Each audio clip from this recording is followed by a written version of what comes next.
saludamos a Julio Astillero. Hola, Julio. Gusto Javier, tenerte nuevamente. Igualmente, Javier, muchas gracias. Muy agradecido, con mucho gusto de poder platicar nuevamente contigo y con nuestra audiencia. Gracias, Javier. Te seguí el domingo con tus enorme cantidad de horas en las que trabajaste con unas mesas, conversando sobre todo lo que estaba pasando en México. Una jornada, como decía, muy larga, pero para mí importantísima, y seguirte a ti me ayudó muchísimo para entender por lo menos un poco más de las cosas que estaban pasando allá en México. Así que te agradezco todo este esfuerzo informativo que has venido haciendo, Julio.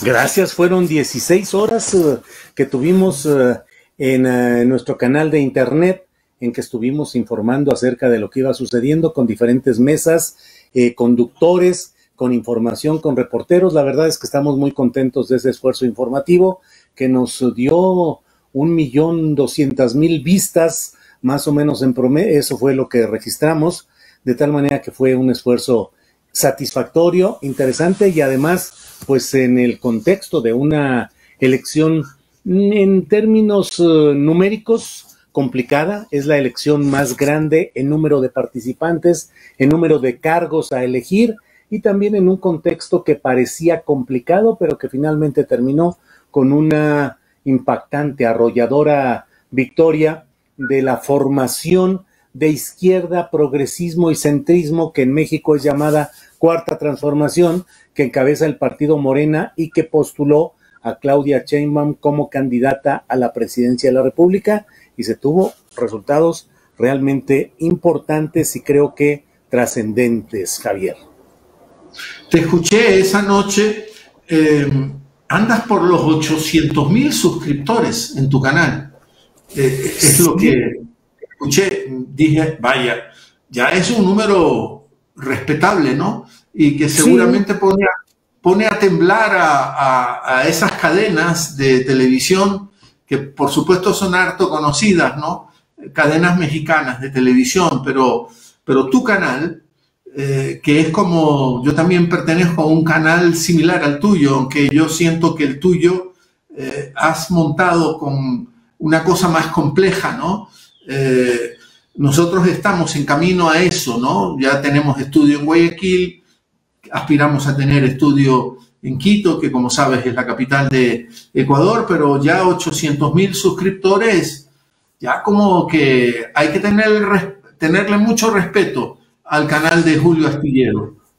Fíjate, Javier, que es una tarea que creo que nos corresponde a todos quienes buscamos hacer un periodismo distinto y en condiciones de predominancia tradicional de los medios convencionales, sobre todo la radio y la televisión, que con mucha frecuencia se convierten en meros reproductores de los intereses de los patrocinadores y de los propios empresarios, que al menos en México suelen ser personas que tienen intereses empresariales, constructoras, negocios, inversiones, y que utilizan sus espacios de periodismo para presionar, para negociar o para apoyar ciertos proyectos que les benefician. Entonces, acá en México se ha dado un proceso muy interesante en el cual YouTube en particular, pero las redes pues en lo general, nos han permitido a muchos el seguir haciendo un periodismo distinto, no convencional, no apegado a ningún poder político ni económico, y con una libertad de expresión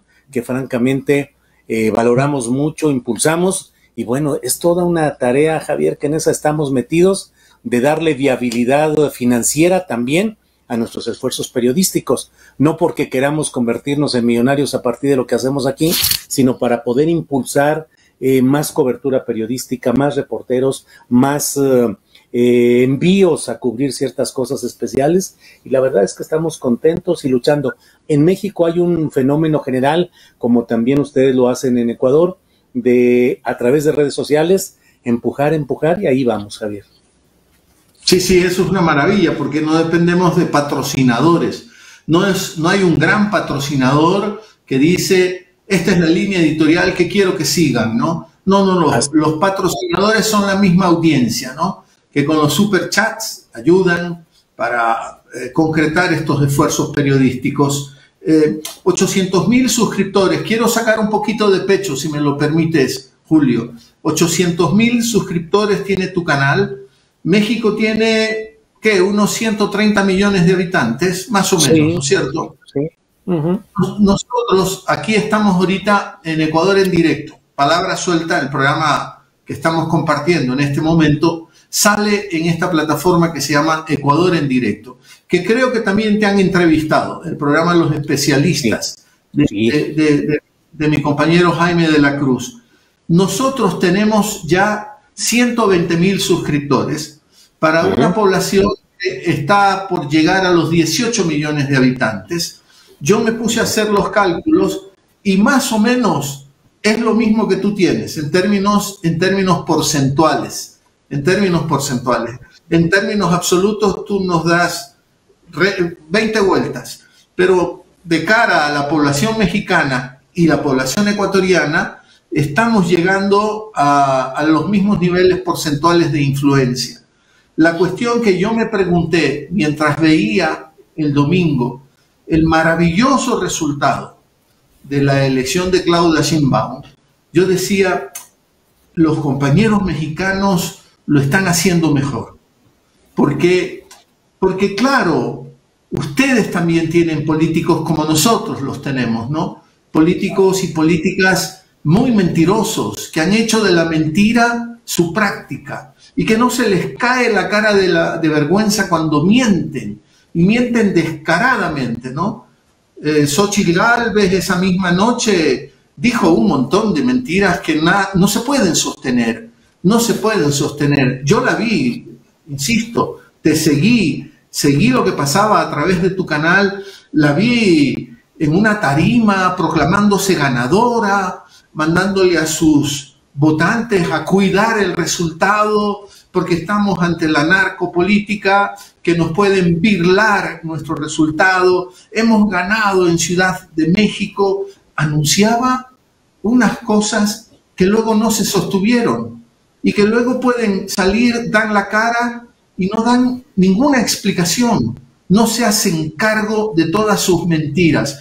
En eso también nos parecemos mucho, Julio. Fíjate que sí, efectivamente, mucho parecido en todo esto, porque efectivamente el caso de Xóchitl Gálvez, que fue una candidata habilitada, creada artificialmente, ella no tenía ni la dimensión, ni el historial, ni la experiencia para ser candidata presidencial. Aquí creo que es bien interesante, Javier, el analizar el caso de la oposición de México, porque efectivamente ha sido un triunfo importantísimo de la llamada Cuarta Transformación, que insisto es una corriente que aglutina sectores de izquierda, progresistas, de centro e incluso algunos de derecha en un frente amplio, pero desde luego es una posición diferente en su programa y propuestas de lo que propone esa oposición, que no tenía una candidatura viable, Javier. Es que no tuvieron nunca personajes que ofrecieran una posibilidad de cambio, porque en el fondo lo que estaban ofreciendo era que regresaran al poder los mismos que habían hundido al país, es decir, el PRI, el partido histórico que durante décadas dominó la política nacional de una manera arrolladora por la buena o casi siempre por las malas, y el Partido Acción Nacional de derecha, que tuvo 2 sexenios de gobierno acá muy lamentables y con muchos fracasos, y luego el PRI que regresó al poder y que no pudo sostenerse. No pudieron presentar una candidatura interesante, inteligente, fluida, que hiciera que la gente dijera, por ahí es una posibilidad. No lo hicieron y en cambio se estancaron en las mentiras, en no leer una realidad, y hoy, Javier, están la elección fue el domingo, hoy es martes, siguen en que no entienden lo que sucedió, porque muchos de ellos dicen haber creído que algunas mítines, algunas reuniones que hicieron masivos, eran el país entero que estaba volcado deseando votar por ellos. Sin embargo, pues los resultados fueron apabullantes y hoy es una oposición atropellada a la que le pasó una aplanadora y no alcanzan a saber exactamente qué hacer, no tienen brújula, no tienen proyecto, y la verdad es que es hasta preocupante que no haya una oposición que le dé salud, que le dé más equilibrio a una nación en cuanto a sus opciones políticas, porque la oposición está perdida, confundida en México. Pero en la mesa que tú tuviste el domingo con otros invitados y que hablabas y hablaban, haciendo lecturas de lo que estaba pasando, hablaron, por ejemplo, de un político que creo que es dueño de una de las grandes cadenas de televisión. No es Televisa, pero es la otra, Azteca, creo. Televisión Azteca, sí. Salinas, no sé si es hijo del que fue presidente Carlos Salinas de Gortari, no. Pero ustedes decían, bueno, si fuese Salinas, el de las cadenas TV Azteca, quizá la derecha tendría un mejor candidato, ¿no? Porque es bueno, le hace bien a la democracia que todas las tendencias tengan buenos candidatos, ¿no? Eso fortalece a la democracia. Por ahora, la derecha no logró proponer ningún buen candidato, porque la verdad, con todo respeto, me siento ahora más mexicano que nunca, con el triunfo del domingo, por lo que representa para toda la región, Julio. No es que me voy a apropiar de lo de ustedes, pero la debilidad de Xochitl Gálvez era terrible, de una pobreza intelectual increíble, mentirosa como ella sola, ¿no? Mentir, y luego con palabras repletas de eslogans, ¿no? Decir que AMLO, decir que Claudia Sheinbaum son representantes de la narcopolítica, y todo eso que querían posicionar es terrible, da realmente no solo pena, a veces también produce mucha indignación.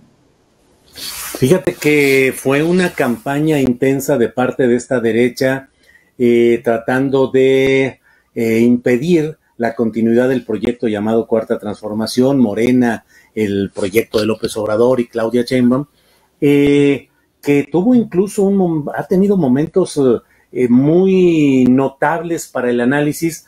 Por ejemplo, la publicación sincronizada el mismo día en 3 medios internacionales de acusaciones que eran presuntas filtraciones de la DEA, que hablaban de que el entonces candidato en 2006, Andrés Manuel López Obrador, candidato a la presidencia de la República, en 2006 había recibido financiamiento del narco para su campaña electoral de aquella ocasión, 18 años atrás.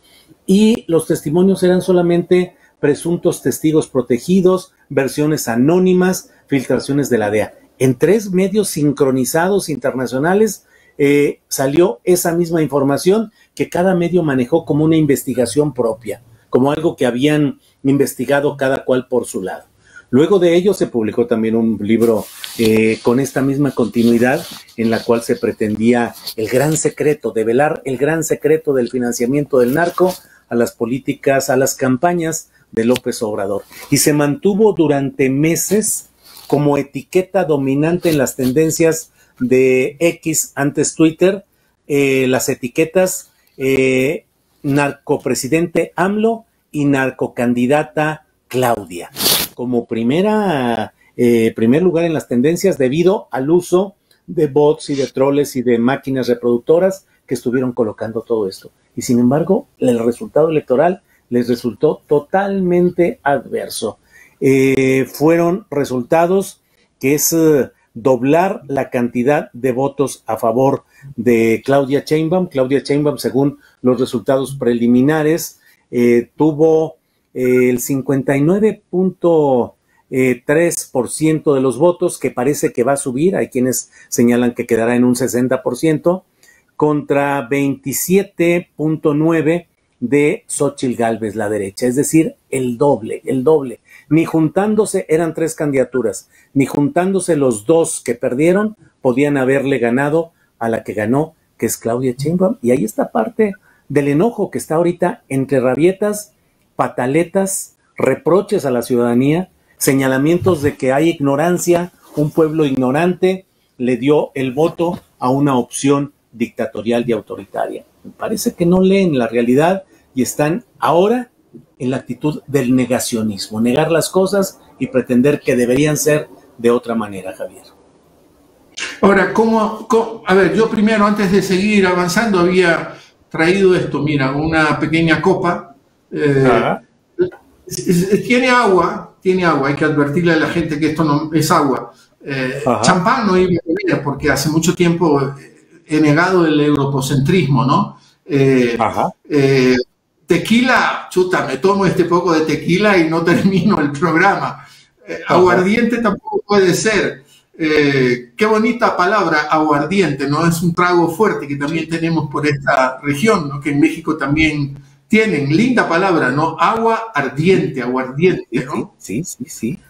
Pero esto es simbólico, porque yo quería alzar una copa contigo para celebrar lo que pasó en México este reciente domingo 2 de junio. Porque, como te decía, México nos resulta, siempre lo fue, pero hoy es clave, porque sentimos que la ola que viene, esa ola del neoliberalismo arrollador, inhumano, que no piensa en las personas, que nos pide austeridad, que nos pide disciplina fiscal, que elimina la inversión social, que daña la educación pública, la salud pública, esa corriente, digo, en América Latina, buena parte de América Latina, desde México hacia el sur, estamos celebrándolo, porque sentimos que México le ha puesto un dique a esa ola tan perversa que pretende invadírnoslo todo. Así que yo, a la salud de México, a la salud tuya, a la salud de esa alianza de la cuarta reforma, ¿no? Cuarta transformación. A la salud de esa cuarta transformación, aunque sea con agua, levanto esta copa para celebrarlo contigo, Julio. ¡Que viva México, hermano! Que viva México, que viva Ecuador también. Tomamos un poquito. Sí, también con agüita aquí. Sí, y lo otro que te quería enseñar, pequeños prolegómenos nada más, es esto. Mira esta maravilla. Y lo compraste finalmente. Lo encontré, me salí a buscarlo, estoy leyéndolo, las historias estas de Larsen, Onetti y toda esta saga. Mucha gente habla de que Onetti tenía una influencia de Faulkner. Algunos también comparan la obra de Onetti con la obra de García Márquez en 100 años de soledad, por todo este ambiente. Santa María es en el caso de Onetti. Entonces me dije, bueno, voy a conversar con Julio, no voy a cometer el error de la conversación anterior y voy a tener el libro a la mano que da nombre a la columna y a mí mismo. A tu nombre de batalla, ¿no? Al que has escogido para dar estas batallas informativas. Así que esto también te quería ofrecer, Julio, ¿no? Que estoy leyendo El Astillero, la obra de Juan Carlos Onetti. Julio, ¿se explica solo la capacidad que hubo en México para retener o detener la ola informativa también muy perversa? Alguna vez se llamó la posverdad, un eufemismo para no hablar de la mentira, ¿no? La posverdad que se inaugura desde Estados Unidos, va bajando al resto de la región. Solo se explica por el trabajo que gente como tú ha hecho para retener, detener a los grandes medios, esas corporaciones mediáticas que tienen en el afán de lucro el objetivo fundamental de su política, o también, o qué porcentaje se lo debemos a las mañaneras del propio Andrés Manuel López Obrador. Javier, la verdad es que yo creo que el 90-95% de esta contención informativa proviene de la conferencia mañanera de prensa del presidente López Obrador, y el porcentaje otro es de quienes reproducimos, discutimos, analizamos, pero creo que uno de los grandes ejemplos o de las experiencias mexicanas que podrían ser adaptadas en otros países es el hecho de estas conferencias mañaneras de prensa, Javier, porque en México el predominio de los poderes informativos convencionales había sido apabullante y el propio López Obrador lo había sufrido en varias ocasiones. Las grandes cadenas de televisión abierta se convirtieron en espacios que negaban la eficacia y la autenticidad de las luchas populares. Los momentos electorales críticos de México fueron siempre cobijados por esas grandes cadenas televisivas de televisión abierta, grandes cadenas de radio, los principales medios impresos de comunicación, estaban siempre adosados al poder, acomodados con el poder, manejados, manipulados de una manera abierta y clara. El presidente López Obrador, con estas conferencias mañaneras de prensa, Javier, que creo que deben ser motivo de análisis en escuelas de periodismo y en escuelas de formación política, porque es un hombre que estuvo durante 2 horas y media, tal vez en promedio, diariamente de lunes a viernes, de pie, sin sentarse. Ahora sí que disculpa lo promiscuo a lo mejor, pero sin ir al baño, sin tomar agua, sin hacer absolutamente nada, absolutamente instalado en estar con el armado, y tú, Javier, y yo que nos dedicamos a esto sabemos, pues el armado casi de producción, de tener al funcionario adecuado, tener secciones, tener la información más llamativa del día, pero sobre todo fijar la agenda política y contrapuntear los señalamientos de opositores, la línea y la agenda de los medios de comunicación tradicionales.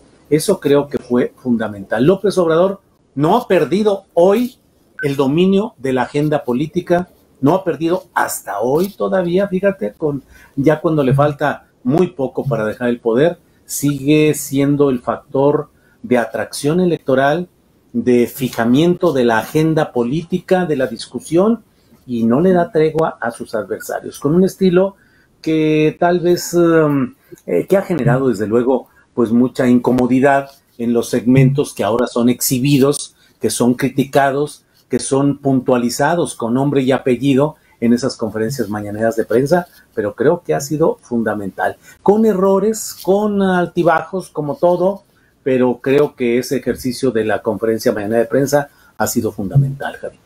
Y ahora es una cachetada también, ¿no? El estilo de López Obrador, porque no es un estilo espectacular, ¿no? Es más bien parsimonioso, a veces sí.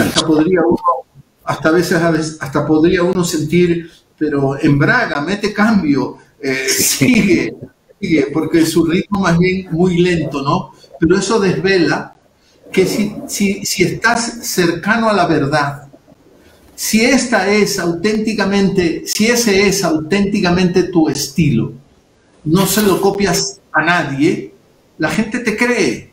Y creo que esa es una lección que también nos ha dado Andrés Manuel López Obrador, ser fiel a su estilo, ¿no? Y la gente le creyó, es una maravilla que haya pasado eso, ¿no? Andrés Manuel López Obrador habla fluido, es tabasqueño, es de un lenguaje abierto, coloquial, incluso con las palabras malsonantes que pueden usarse, que todos usamos, o la gran mayoría en lo privado. Es un hombre fluido en su comunicación normalmente, pero él siempre dice que al estar en el atril presidencial, tiene que estar midiendo cada palabra porque sabe que el error que cometa habrá de ser reproducido por los medios, sobre todo los televisivos, una y otra vez en lo que él llegue a equivocarse. Entonces se maneja con mucho cuidado y además sabe que tiene el control escénico, Javier, y lo ejerce de tal manera que es de aquellos que maneja pausadamente, con muchos espacios, pensando la palabra que va a decir y con frecuencia dejando el suspenso durante largos segundos de decir, entonces, ¿qué voy a hacer?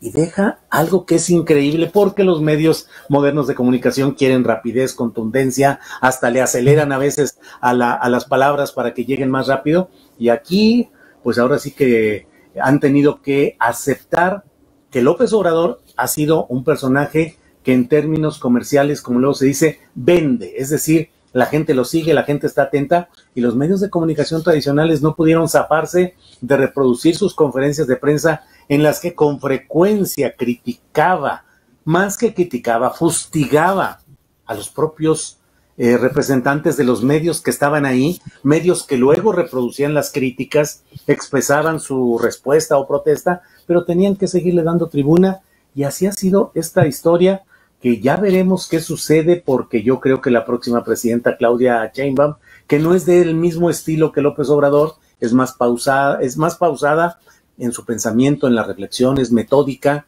no es estridente. Entonces, a lo mejor será una conferencia de prensa de menor duración, menos anecdótica, menos centrada en la propia persona de López Obrador. Ya iremos viendo qué es lo que hagan, pero por lo pronto, esta conferencia mañanera creo que fue el principal escudo y arma política del presidente López Obrador. Yo creo que deja una lección, ¿no? Cómo López Obrador privilegió, sin ser periodista, me imagino que no lo es, privilegió la veracidad a la velocidad, que es exactamente lo contrario de lo que hacen estas corporaciones mediáticas, ¿no? Van a 1000 por hora y van destrozando incluso la veracidad. No contrastan, no van al otro lado de la noticia, todo se hace muy velozmente, ¿no? Y entonces como que López Obrador nos deja esa lección, ¿no? Prefiero ser veraz a ser veloz. Sí, sí, es una postura que ha mantenido. López Obrador es un personaje, una persona de ideas muy definidas y con posturas muy definidas. Entre otras, digo, por ejemplo, en los debates presidenciales en los que participó en su momento, él se negaba a ser asesorado por los estrategas publicitarios que le dicen ponte lentes de tal manera y la corbata de esta forma y hay que ensayar palabras clave, conceptos fundamentales y cómo responder a la pregunta que te hagan, en fin, todo eso que además es carísimo porque hay personajes que francamente te venden con una verborrea enorme el rollo de cómo te van a convertir en lo que probablemente no seas y cómo responder y X. Y decía López Obrador, no. Ya lo que uno es, ya es. Y horas antes de la comparecencia en los debates, podía andar visitando alguna reunión o algún meeting y llegaba sin mayor asunto, pero con una gran frescura, con una autenticidad. No es poca cosa lo que se ha logrado y como tú dices, Javier, y coincido, esperemos que esto sea también un aire de respiro, de oxigenación a las luchas que se están dando en Latinoamérica particularmente, porque pues esta pretensión de obstruir un proyecto que no es, como luego aquí mucho se decía, es que van a convertir a México en Venezuela, vamos a ser Venezuela del Norte, seremos otra Cuba, va a llegar el comunismo, el socialismo. Hubo una presencia del clero impulsando a través de sus sacerdotes y en misas y en publicaciones el hecho de que las personas reflexionaran para que se cuidaran los valores importantes y no se corrieran riesgos autoritarios. Hubo además pues una campaña atroz de muchos comentaristas, columnistas, conductores de radio y televisión, que a veces en términos obscenos de insulto abierto contra López Obrador. Y hoy los tienes enojados abiertamente. El conductor de un programa que es de la derecha y la ultraderecha de México en Internet, que se llama Atypical, el conductor fue sensación en este domingo, en este lunes, porque se negaba a ver a Claudia Sheinbaum en su discurso, y entonces como niño aferrado, niño enojado, así con los brazos decía, no quiero verla, la odio, su tono de voz me molesta, y los demás, bueno, por profesionalismo escuchemos lo que dicen, no quiero oírla, la odio, así abiertamente. Espectáculos grotescos, espectáculos de falta de entendimiento. Y si así le van a seguir, van a permitir que la cuarta transformación en México siga mucho tiempo más, Javier. Como niños emperrados, ¿no? Sí. En Ecuador la imagen era en mi escuela, ¿no? El niño dueño de la pelota, ¿no? Que jugabas en el recreo al fútbol y el dueño de la pelota, si no le gustaba una jugada que había hecho el equipo contrario, cogía la pelota y se la llevaba. Así yo no juego. No, están acostumbrados o quieren acostumbrarnos a hacer lo que les da la regalada gana. Sí, ahora, Javier, hay que estar muy atentos a lo que viene, porque estamos hablando en este martes, y en este martes, el lunes hubo una variación en la paridad cambiaria del peso dólar, que durante todos estos meses anteriores se había mantenido en un rango bastante bajo, y que hacía pues que se tomara como un signo de salud en los indicadores económicos tradicionales. Sin embargo, el lunes, como reacción de los mercados ante la elección de Claudia Sheinbaum, hubo vaivenes, hubo turbulencias en la paridad cambiaria y en la Bolsa Mexicana de Valores, de tal manera que hoy, Javier, estamos viviendo pues el esfuerzo del propio equipo de Claudia Sheinbaum y del presidente López Obrador de evitar que haya el enojo o la reacción de los poderes económicos que temen que al haber obtenido el morenismo, la cuarta T, la cuarta transformación, haber obtenido una mayoría calificada que le puede permitir hacer reformas constitucionales, es decir, México está en el camino en el cual podría hacer las reformas que nunca fueron imaginadas desde la izquierda y que podrían ser impulsadas ahora, retomadas e impulsadas y convertidas en letra constitucional. Eso está preocupando a inversionistas y capitalistas que temen que pueda haber decisiones que lesionen sus privilegios de toda la vida y están entonces, es como si hoy se hubieran convertido en el contrapeso financiero y cambiario que está diciendo aguas, aunque ganaron, aunque tienen la mayoría aplastante, aunque hubo una ganancia increíble de votos y de posiciones, no hagan cosas que no convengan al gran capital y a las grandes empresas, porque empezamos a que haya devaluación del peso, que haya retiro de inversiones, que empecemos a denunciar a nivel internacional que hay un proyecto socialista o comunista en México. En fin, ese es uno de los puntos que tenemos que ver con interés en lo que va de aquí a la toma de posesión, Javier. También te escuché el domingo en la transmisión a la que he hecho alusión, esas 16 horas continuas de trabajo. Te escuché hacerle una crítica a Andrés Manuel López Obrador, porque criticaste la excesiva presencia de las Fuerzas Armadas en su gobierno. ¿Por qué te preocupa eso? Mira, las Fuerzas Armadas en México han sido históricamente, en lo que se ha conocido en México, fuerzas que han estado al servicio del poder en turno, desde luego, y particularmente en el largo predominio priista. En lo que va del gobierno del presidente López Obrador, se les ha dado el mayor poder que nunca antes hubieran tenido estas Fuerzas Armadas. Se les ha entregado la administración de las aduanas, de los puertos, de aeropuertos, actividades de la vida civil que están siendo controladas por elementos del Ejército y de la Marina, y el control de las obras prioritarias que fueron las fundamentales que impulsó el presidente López Obrador, como el Tren Maya, como un corredor interoceánico y otras cosas que constituyen formas de llevar a las élites militares a que hagan negocio, a que tengan administración, y no se puede conocer cuál es el destino de esos fondos públicos porque todo se ampara en el secreto de la seguridad nacional, no se pueden revelar porque son asuntos de seguridad nacional. El Ejército tiene en México una historia que pasa por la matanza de estudiantes y de ciudadanos el 2 de octubre de 1968, que pasa por actos de represión que se han cometido constantemente, y el histórico que vive como herida, que es una herida viva en la realidad mexicana, el caso de los 43 estudiantes de una normal rural de Ayotzinapa, 43 jóvenes que fueron desaparecidos en un episodio que se ha podido investigar por parte del presidente López Obrador hasta llegar a la barrera militar.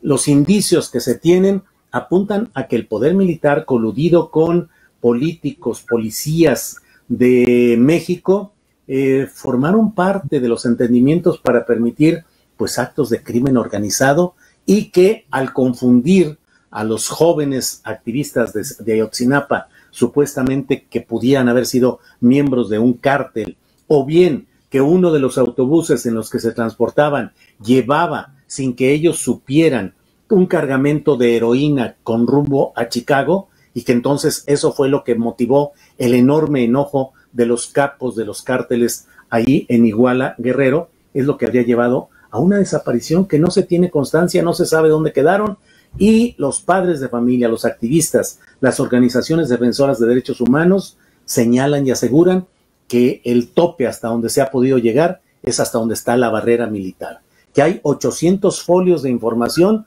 que está documentado dónde se encontraban y dónde estaban en poder del ejército, que no se ha podido tener acceso a ellos. Entonces forman parte de eso, de ese proceso que también tiene que decirse y tiene que señalarse. Es un poder militar que no está propicio para dar un golpe de Estado, que está muy cercano, totalmente entregado al proyecto 4T en estas condiciones, pero que es un poder en el cual hay que tener la advertencia y la observación a tiempo de lo que puede significar, Javier.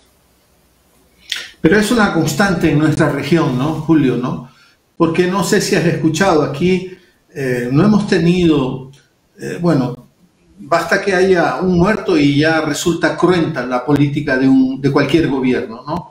Así que la tragedia no se mide por el número, ¿no? Sostengo yo, ¿no?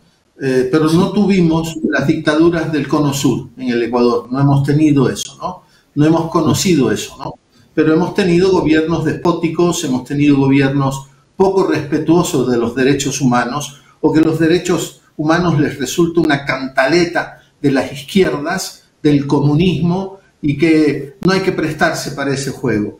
Aquí hubo la desaparición, por ejemplo, bien conocida, de 2 chicos, jóvenes, niños casi, de origen colombiano, de apellido Restrepo. Lo conocemos el caso de los hermanos Restrepo. Y no ha habido Dios, en el lenguaje coloquial que se usa, que permita llegar más allá de la barrera de los altos mandos, en este caso, policiales. El gobierno de Correa, por ejemplo, gobierno inscrito claramente en el progresismo latinoamericano, no pudo avanzar. Se topó con ese techo y no se pudo, y hasta el día de hoy no sabemos exactamente qué pasó con la desaparición de estos 2 chicos Restrepo, en el marco, por supuesto, de una situación social general de violación de derechos humanos, ¿no? Y entonces, una violación más, no pasa nada. Una raya más ya no le hace al tigre, decimos también acá en el Ecuador. Es exactamente igual, Julio, ¿no? Llegas a un punto y ya no puedes seguir avanzando porque te topas con ese poder real, policía o fuerzas armadas, que no te permite seguir avanzando y que pone en cuestión la supuesta subordinación del poder policial y militar al poder civil. Ahí es cuando las cosas se complican también, Julio. Sí, que es una historia de entendimientos.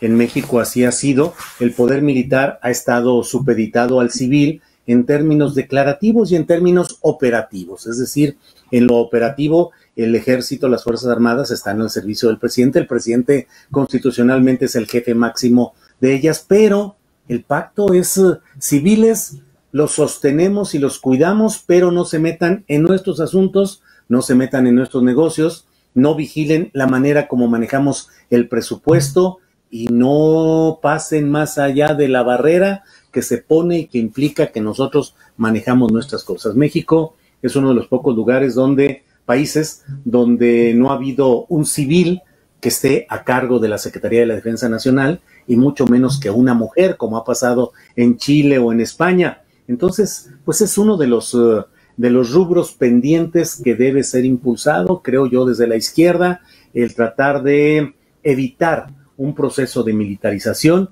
que les entrega un enorme poder hoy al servicio de un poder progresista, pero ese mismo empoderamiento militar mañana o pasado puede estar drásticamente, represivamente al servicio de otros intereses.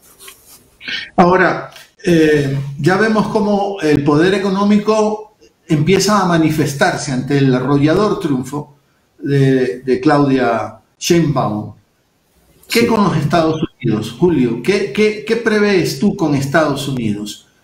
¿Cuáles son las primeras señales que ha enviado Estados Unidos ante este triunfo y que mantiene la cuarta transformación, con la cual seguramente se sienten incómodos, pero que tienen por lo menos un sexenio más, ¿no? Y dependiendo de lo que se haga en ese sexenio, a ver si tienen otro más. Entonces, ¿cuáles son las primeras señales de los estadounidenses? Ha habido un reconocimiento rápido, inmediato del propio gobierno de Joe Biden al triunfo de Claudia Sheinbaum, por un lado, y por otro está el hecho, Javier, de que México ha podido, el gobierno del presidente López Obrador, ha podido manejar una situación en la cual, como siempre, Javier, pues la cuestión de la gobernabilidad y del pragmatismo político para mantenerte en el poder y poder seguir haciendo las políticas que te interesan y que son posibles y a veces sacrificar lo que no se desearía, pues México se ha convertido en la barrera de la migración del sur hacia Estados Unidos. Es decir, México desplegó 27,000 elementos de su Guardia Nacional para establecer una barrera en el sur que impidiera el paso de migrantes hacia la frontera con Estados Unidos, incluso con escenas impensables de elementos militares de México conteniendo a los migrantes ya en la frontera, ya cuando están a metros de poder intentar el paso hacia Estados Unidos, la Guardia Mexicana impidiendo eso, porque en ese sentido, y la oposición en México lo señaló mucho porque trató de que Estados Unidos se metiera a esta elección nuestra, pero le decían, es que López Obrador tiene como rehén a Estados Unidos por el tema de la migración, porque los políticos en su campaña electoral actual y en su posicionamiento en Estados Unidos requieren que no haya tanta presencia, tanto flujo migratorio, y López Obrador, pues a contrapelo de lo que había sido la política internacional mexicana de asilo, de recepción, el presidente de México inició su gobierno, López Obrador, anunciando que habría derecho a escuelas, a atención médica, trabajo para los migrantes y que se iba a atender adecuadamente a nuestros hermanos migrantes, cosa que cambió cuando Donald Trump apretó para que México frenara desde lo que decimos, pues parte de esa Guardia Nacional se convirtió en la migra 4T, la Policía de Migración gringa, pero en su adaptación Cuarta Transformación México. Está ese hecho, pero pues hay algo que no me atrevería ni siquiera a dar una especulación, Javier, porque si el ganador de Estados Unidos es Donald Trump, con el discurso exacerbado que trae y con la tendencia todavía peor que en su primer periodo de gobierno, híjole, ¿qué va a pasar con México y qué va a pasar con nosotros ante la oratoria y la, pues no locura, pero la manera tan desquiciada con la que Donald Trump ha impulsado algún tipo de proyectos y decisiones, Javier? En América Latina, te decía al principio, por lo menos yo no la represento, por supuesto, yo no represento a América Latina, trato de ser un lector atento y nada más, pero buena parte de América Latina está siempre pensando, bueno, ¿qué va a hacer México con respecto a la mirada hacia el sur? ¿No? Porque la verdad, cuando sentimos que México hizo un giro de 180 grados y nos empezó a ver a nosotros, a América del Sur, o a América Latina, no América del Sur solamente, América Latina, ¿qué crees tú que va a pasar con Claudia Sheinbaum? ¿Va a profundizar esa mirada? ¿Se va a fortalecer las relaciones, los lazos con América Latina, con algunos países especialmente? ¿Cómo ves tú eso? Con el evidente condicionamiento geopolítico que implica la cercanía, la contigüidad con Estados Unidos, que es un factor geopolítico que no puede de ninguna manera evitarse, y que todos los presidentes de la República, sean progresistas o no, pues tienen que lidiar con ese hecho de los intereses de Estados Unidos y nuestra dependencia o nuestra relación comercial tan fuerte que impide que haya cualquier tipo de disonancia o discordancia en esa relación. En ese sentido, yo creo que Claudia Sheinbaum va a mantener la vista que el propio presidente López Obrador tendió hacia el sur. Estuvieron presentes en esta elección de este domingo pasado representantes del Grupo Puebla. Estuvo Evo Morales, expresidente de Bolivia, estuvo Alberto Fernández, expresidente de Argentina, y otros representantes de partidos y corrientes de izquierda como observadores del proceso electoral. Pero a mí me pareció en ese momento, estábamos muy preocupados, Javier, porque era tanta la insistencia mediática de que podría haber actos de provocación, de violencia, que trataran de descarrilar el proceso electoral, que en cierto momento, cuando aparecieron estos representantes de la izquierda latinoamericana y española, decías, híjole, a ver si esto no incita a las derechas a todavía enloquecer más en las críticas y el enojo. Y claro que sucedió. ¿Qué hacen aquí estos comunistas? Aquí está la demostración de que vienen a vigilar que se convierta México en un país socialista. Pero creo que es un signo de la apertura y la intención de ir dándole un equilibrio y una presencia necesaria a Latinoamérica. Sheinbaum va a tener que lidiar con los intereses expansivos de Estados Unidos, tendrá que abrir la puerta a China, que lo va haciendo con mucho cuidadito, y tendrá que mantener, creo yo, porque además Claudia Sheinbaum es una mujer, una política que está hecha en la izquierda totalmente. El propio presidente López Obrador inició su carrera política en el PRI, que era pues casi virtualmente en la realidad política mexicana el único camino para tratar de hacer una política eficaz y viable. Y bueno, pero Claudia Sheinbaum es mujer de izquierda, con una formación política de izquierda, con relación con movimientos de izquierda, que tendrá que operar con pragmatismo en aras de la gobernabilidad, pero yo confío plenamente, Javier, en que habrá una mirada fuerte y compromiso de mayor cercanía con las causas latinoamericanas. Javier, eso creo.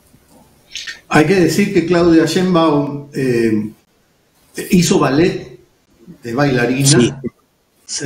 Hizo canotaje, o sea, súper deportista, que tiene una formación académica exquisita y en ciencias exactas, que su pareja es lo mismo, también es un físico de esas cosas que me atrevo a decir que tú y yo no entendemos nada del lenguaje que ellos hablan y que tienen una formación exquisita. Dime una cosa, Julio, ¿el apellido Sheinbaum es de origen judío? Sí, sus padres tienen ascendencia judía. Ella misma ha señalado que no practica ningún tipo de protocolo, ni que se asume que es judía, pues, en razón familiar, pero no practicante de ninguna relación o actividad como judía practicante, digamos. Sí, así es. ¿Y ha tenido algún pronunciamiento sobre el drama de Palestina, la Franja de Gaza, lo que pasa en esa región de nuestro planeta? ¿Algo se le ha escuchado decir con respecto a ese tema, por muy incómodo que resulte? No, creo que ella ha mantenido una actitud muy cuidadosa, muy prudente de no meterse en temas candentes. El presidente de la República sí ha dado algunos pasos en instruir para que México vote a favor de el reconocimiento al Estado palestino, ha estado más activo, pero yo creo, Javier, que hubo en este proceso, López Obrador, además de todo, prestó el servicio a su causa de convertirse en el receptor de los golpes, los odios de la derecha y la ultraderecha, de tal manera que él fue el que fue colocando algún tipo de pronunciamientos en este tema y en otros, ante el enojo y ante el odio, porque hay gente que votó no por Xóchitl Gálvez, no por el PAN, no por los partidos opositores, sino en contra de López Obrador, porque vaya, Javier, que hay gente en México, poca según lo que reflejan los resultados electorales, pero hay gente que odia profundamente a López Obrador por lo que dice, por lo que significa, y entonces están en contra de él. Entonces Claudia Sheinbaum se ha manejado con una gran prudencia, no se ha metido en conflictos durante los 3 debates de aspirantes presidenciales. Va a ser memorable el hecho de que ni siquiera volteaba a ver a su principal candidata de la derecha, quien le insistía y le decía, véanla, ni siquiera es capaz de voltear a ver y de discutir lo que estoy planteando, de bla, bla, y ella se mantenía, Sheinbaum, con un aire presidencial, digamos así, de no responder, y decía, pues son algunas de las mentiras que establecen y que plantean, pero lo importante es que esto, yo planteo aquello, y nunca se ensarzó. Entonces, no ha habido una declaración ni hay una postura en el tema palestino, pero yo, desde luego, estoy seguro de que no está ajena a lo que está sucediendo, pero creo que está ya en etapa presidencial de cuidar y de no meterse en problemas, sobre todo pues con la comunidad judía, de la que ella no es que forme parte, su familia es de esa ascendencia, pero que tiene una gran fuerza política de veto y de restricción en nuestro país como en buenas partes del mundo. Pero México inevitablemente es un actor político internacional de peso. México no va a poder sacarle el cuerpo a ciertos pronunciamientos de la política internacional porque es un jugador de peso, ¿no? Sí.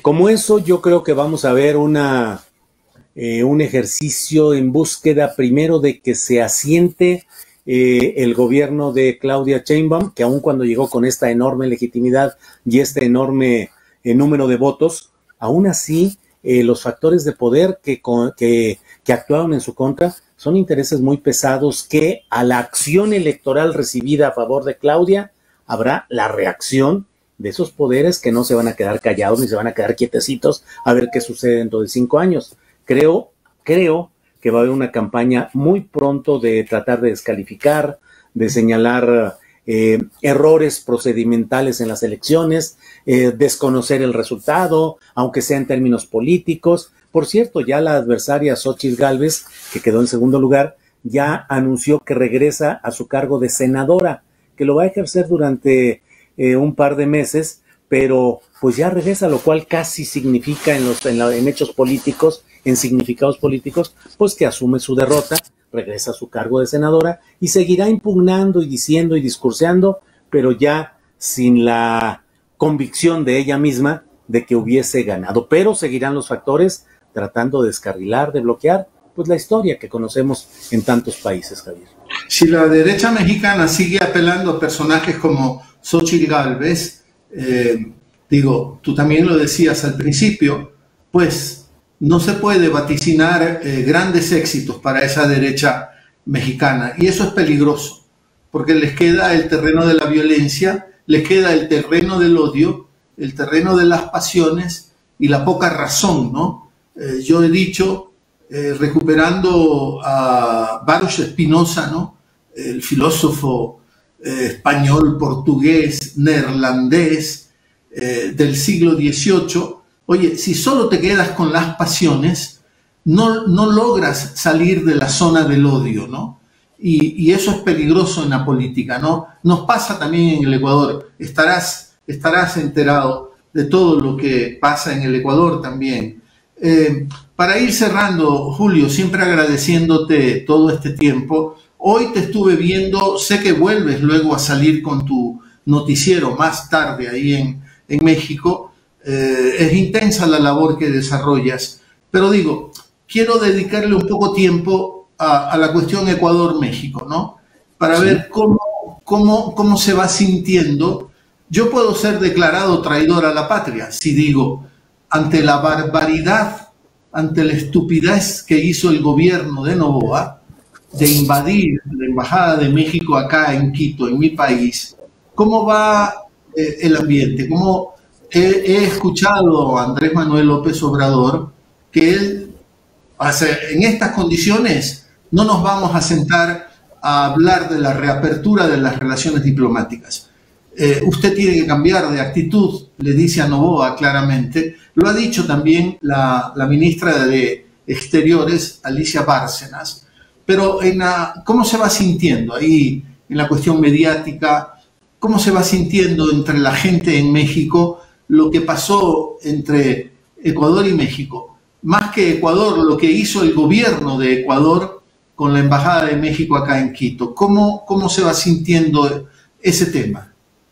Javier, dentro del torbellino de información y de temas que se van dando en una campaña electoral, algunos asuntos quedan pendientes y quedan menos expuestos o menos atendidos porque la intensidad está centrada, en este caso, en el tema electoral que ha estado a tambor batiente en estas semanas recientes, pero no ha bajado de intensidad el hecho de que está pendiente la resolución judicial, no solo la primera, que estableció que no se dieran las medidas cautelares porque era algo que bien o mal ya se estaba realizando por el propio gobierno de Noboa, de establecer policías cuidando que no hubiera ingreso irregular después del que ellos mismos hicieron a la sede diplomática mexicana. Pero es un asunto que está pendiente, que está claro en el ánimo mexicano, el presidente López Obrador no ha dado ninguna declaración ni ninguna concesión a un arreglo o un entendimiento, entre comillas, amistoso,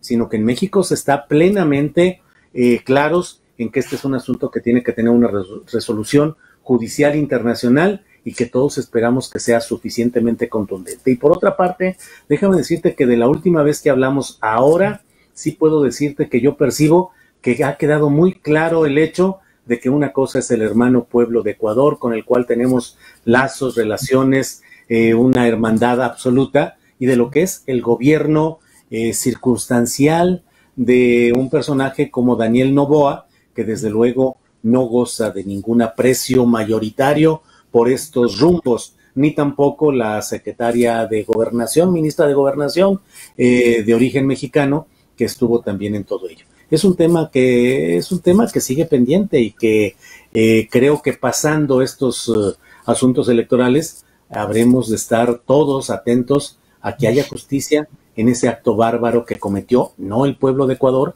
sino el gobierno del presidente Noboa, Javier.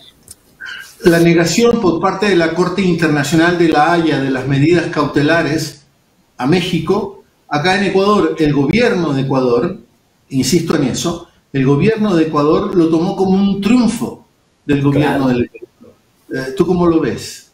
No, esa es una manipulación de una realidad jurídica, porque lo que hizo la Corte Internacional de Justicia con esta resolución fue decir, dado que el gobierno mexicano pide que se adopten medidas cautelares para proteger su sede diplomática de invasión, de robo, de sustracción de archivos, dijo, el gobierno de Ecuador nos dice que ya tiene policía instalada para evitar que se produzcan esos hechos y por tanto no procede decir que se instalen las medidas cautelares que bien o mal ya se aplicaron, pero no se está yendo al fondo del asunto y en esa misma resolución se habló de que es absolutamente inadmisible cualquier forma de violación de una sede diplomática y se está en espera de ir al fondo del asunto, que es lo que esperamos que se dará en fecha relativamente cercana, el fondo del asunto. Esto fue solamente en cuanto a medidas cautelares, pero sí estuve atento, Javier, a leer medios de comunicación y escuchar algunas cosas por allá, y claro que lo manejaron como un triunfo. La Corte Internacional exime de responsabilidad de Ecuador, no procede la queja de México, la postura del presidente Noboa es avalada por la Corte Internacional. Son manejos políticos del poder presidencial en connivencia con algunos poderes mediáticos, pero llegará pronto el momento de la resolución final, que va a ser la que realmente importa, Javier. Bueno, Julio, ustedes tienen el bolero, ¿no? Acá también conocemos muchos boleros mexicanos, ¿no? Agustín Lara también es muy conocido acá en el Ecuador y a veces tarareamos canciones basadas en poemas de Agustín Lara. Yo no sé si lo conozcas a un tocayo tuyo, ecuatoriano, Julio Jaramillo. ¿Has oído? Claro. He oído de él y de sus canciones, y claro que sí, muchas, Javier, claro. A veces te has pegado un par de copas con el fondo musical de canciones de Julio Jaramillo. La mera verdad es que sí, sobre todo cuando era joven, sí, la verdad es que varias veces allí escuchando a Julio Jaramillo, claro que sí. Música, acá decimos música para cortarse las venas, ¿no? ¿No es cierto? Sí, claro. Gran cantador, gran cantante, y claro que lo conocemos y bien conocido acá en México, Julio Jaramillo, Javier. Bueno, a celebrar, atentos, no hay que bajar la guardia, no hay que descuidarse. Cuando a la derecha la impulsa el odio y la negación de la realidad, pueden hacer cualquier estupidez. Y entonces ahí hay que estar atentos, ¿no? Pero de todas maneras, México nos ha enviado un mensaje muy nítido al resto de América Latina, ¿no? Y tendremos que estar atentos, ¿no? Para ir desgranando ese mensaje y para ver qué ventaja sacamos de ese mensaje, ¿no? Porque tenemos la imperiosa necesidad de frenar al neoliberalismo por lo cruento que resulta desde el punto de vista social, porque expulsa a más gente a la pobreza, porque le niega a la gente cosas básicas como educación y salud, ¿no? Así que lo de México es súper importante para nosotros, por eso la urgencia de charlar contigo, Julio. No, pues gracias por la oportunidad de platicar y detallar un poco lo que está sucediendo por acá en México, y es parte del proceso de una lucha continental, de una lucha de nuestra Latinoamérica. Así es que, como decimos también por acá, Javier, arrieros somos y en el camino andamos. Así es que ahí vamos caminando en el mismo sendero, en el mismo camino, Javier. Gracias. Seguiré pendiente de tu trabajo, Julio, y muchas gracias por todo lo que haces. Me honra mucho y me emociona que me hayas mencionado tantas ocasiones el que has estado atento a nuestro programa. De veras te lo agradezco y nos enorgullece. Gracias, Javier. No, gracias a ti. Julio Astillero, en esta entrega de Palabra Suelta, este día martes 4 de junio.